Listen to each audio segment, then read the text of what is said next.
Você acredita que seus pensamentos pertencem a você, certo? Que suas decisões são fruto da sua lógica, sua consciência, sua preciosa e orgulhosa liberdade mental. Mas, e se eu disser que talvez essa sensação seja só um truque biológico confortável?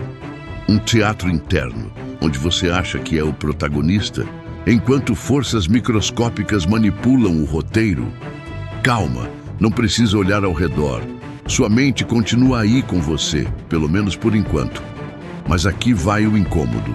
Existem seres que não só invadem corpos, como reescrevem comportamentos, desejos e até medos. E alguns deles nem pedem permissão. Só entram, mudam as configurações e deixam você agradecendo pela inspiração repentina. A ironia de achar que somos donos do próprio cérebro. A pergunta certa não é: isso acontece? Mas sim, até que ponto acontece? Porque na natureza, controlar mentes é uma estratégia antiga. Parasitas fazem isso há milhões de anos. E não, eles não estão interessados em filosofia, estão interessados em sobrevivência. Mas o método? Esse é artístico, elegante, quase poético. Eles hackeiam impulsos, sequestram comportamentos, desligam medos, ligam compulsões e, no final, deixam o hospedeiro acreditando que foi tudo escolha própria. A liberdade é linda, até você descobrir que talvez nunca tenha realmente a possuído. Pense no grilo hipnotizado pelo verme que o convence a se afogar. Ele não sente terror, não pensa algo me controla. Ele apenas vai, obediente, tranquilo, quase resignado. Ou na formiga que se torna escrava de um fungo, subindo uma folha na posição exata que o parasita deseja, como um robô natural instalado na programação biológica mais profunda. Ela não questiona, não hesita, não luta. Ela só obedece. E se isso parece distante, prepare-se, porque o que vem agora toca bem mais perto. Existem micro-organismos capazes de alterar a química cerebral de ratos, apagando o instinto de medo e substituindo por uma estranha atração mortal por gatos. O roedor corre para seu predador como se fosse uma aventura e morre com a mesma inocência de quem acha que teve uma ideia brilhante. E aí vem o detalhe divertido. Esse parasita também circula entre humanos. Sim, nós. Ele está em pessoas ao seu redor e, estatisticamente falando, talvez em você. Mas calma, vamos devagar. Não queremos que você ache que sua ansiedade, sua impulsividade ou aquela decisão completamente irracional que você tomou outro dia tenha sido influenciada. Seria desconfortável demais, certo? Afinal, ninguém gosta de imaginar que não está no comando da própria mente. Agora imagine algo ainda mais sofisticado. Agentes microscópicos que não precisam destruir suas células, não precisam dominar seu corpo, não precisam te transformar em um zumbi babando. Eles só mudam pequenas coisas. Um padrão de comportamento aqui, um medo ali, um desejo súbito, uma atração inexplicável, uma mania que surge do nada. Uma inclinação para riscos, ou para isolamento, ou para obediência. Não porque você decidiu, mas porque algo dentro de você decidiu por você. E é aí que a história fica deliciosa e assustadoramente plausível.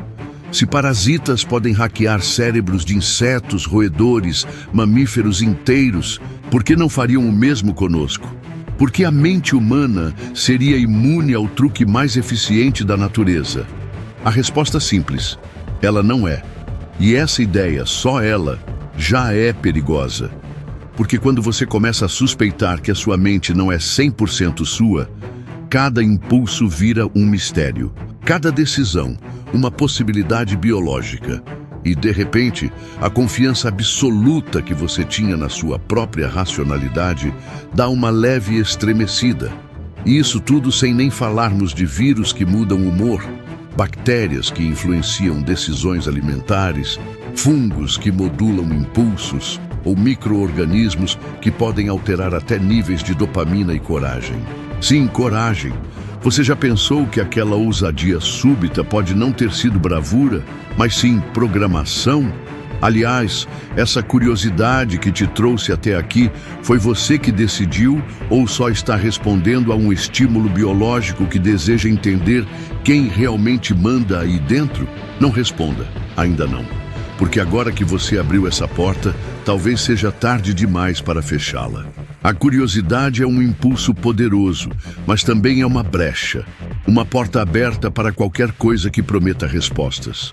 E a mente humana adora respostas, mesmo que elas machuquem, especialmente quando machucam. É irresistível, quase instintivo.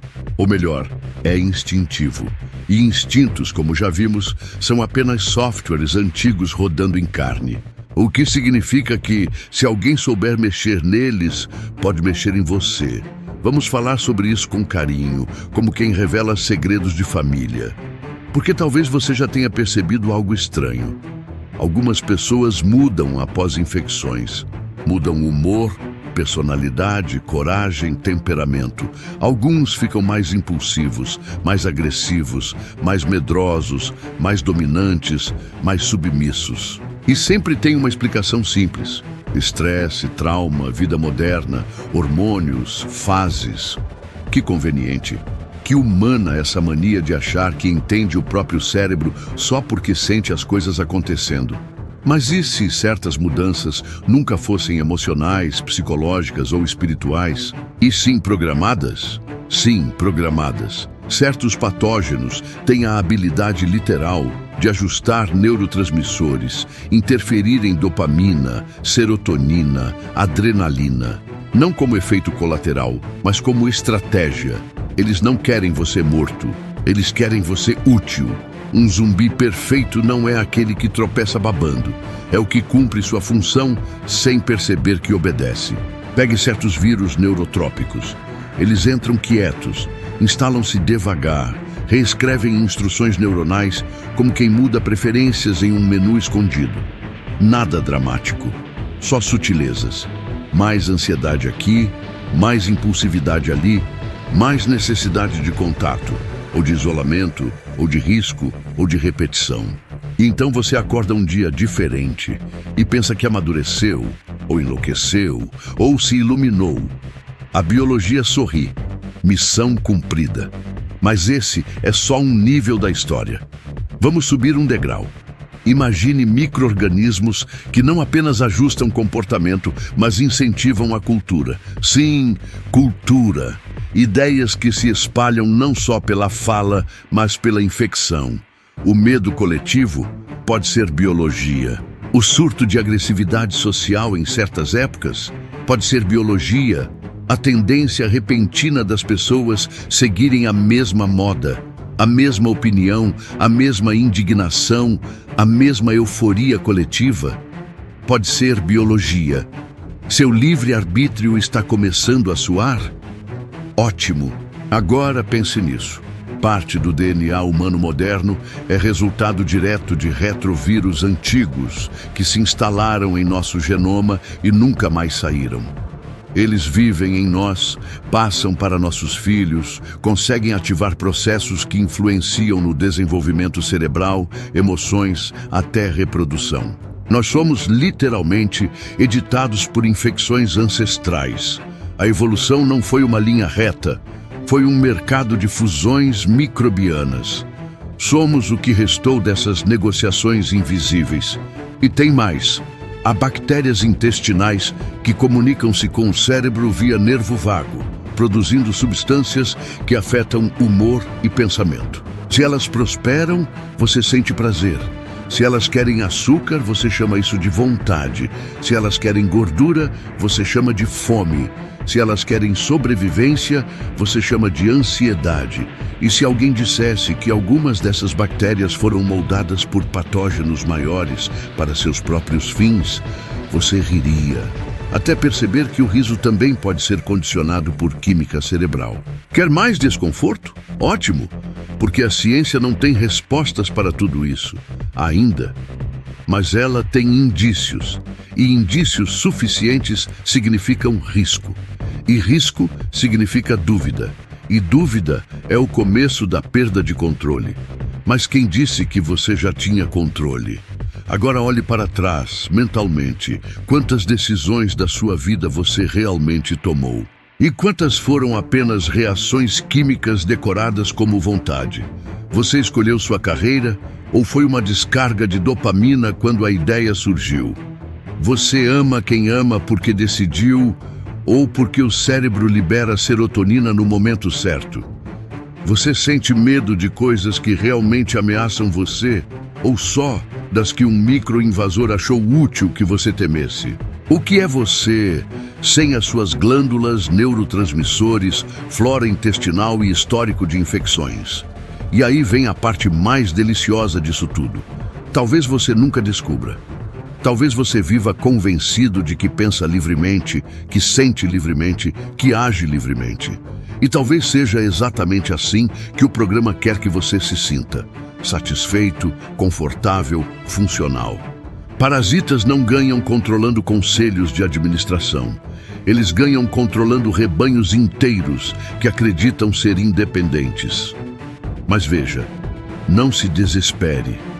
Essa informação não veio para te assustar. Ela veio para te esclarecer, certo? Pelo menos é o que você vai dizer a si mesmo. Você continuará vivendo, comendo, desejando, temendo, sonhando e tomando decisões com a confiança serena de quem acredita estar dirigindo. Mesmo que só esteja sentado no banco traseiro do próprio cérebro, enquanto pequenos engenheiros biológicos mexem no volante. No fim das contas, talvez a liberdade não esteja em controlar a mente, mas em nunca descobrir quem ou o que controla. Mas agora que você sabe, boa sorte tentando dormir tranquilo com seus pensamentos hoje. Pensamentos que, claro, são totalmente seus. Pelo menos é isso que eles querem que você continue acreditando.